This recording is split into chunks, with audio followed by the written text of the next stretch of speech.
The Western Mass football tournament is here. I'm Kevin Dillon. I'm Mark Volain. And we're here to talk about the Western Mass Division 4 tournament. It should be a great tournament, and, Agawam, after an undefeated season, looks like they're entering as a favorite. Absolutely. Agawam has really steamrolled their way through the season. Through the first 5 weeks, they only allowed a maximum of 1 touchdown to their opponents, outscoring their opponents basically 5 touchdowns to 1, allowed 2 or more in the last couple of weeks, but they've been putting up 42 points or more just about every week. This Agawam team is far and away the best team in Division 4 right now. And, Agawam, they're going up against the Northampton team that they just beat. Northampton, some maybe say it's a little bit of a surprise they're in this tournament. I guess, how do you think that Agawam's going to match up against Northampton? Well, based on their game, which was actually the game this last week of the regular season, and Agawam did do very well against them. They didn't really have any problems with them.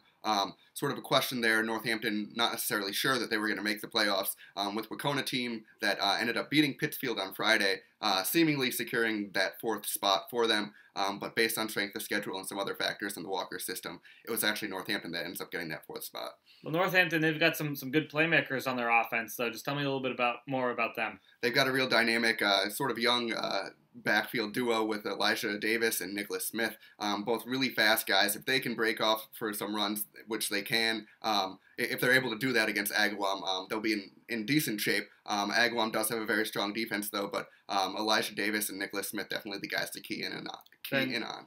Then obviously the number 2 versus number 3 matchup is South Hadley versus Chicopee Comp. 2 really talented teams. They both offer a couple different elements. I guess who do you think is going to win that one? I like Chicopee Comp. I like their hurry-up offense. I like the arm of Trevor Johnson. And Cam Kagan, of course, is a very strong defensive back, but also a very talented wide receiver as well. They have a lot of weapons, and I think that hurry-up offense is going to be an advantage for them in the playoffs. Yeah, well, South Hadley's got a good offense as well. Griffin Fitzell is a real home run threat out of the backfield, and I went to a game which he ran for over 350 yards and only 10 carries. It was one of the most absurd performances I've ever seen. But of course, they've got Teddy Doyle in there. He's a real workhorse in the backfield, and Joe Allard at quarterback. Let's see what he can do in the playoffs. It's going to be a great matchup between 2 really talented teams. Yeah, definitely looking forward to that one. For all of your Western Mass High School football tournament needs, go to highschoolsports.masslive.com. And follow us on Twitter at MassLive&apos.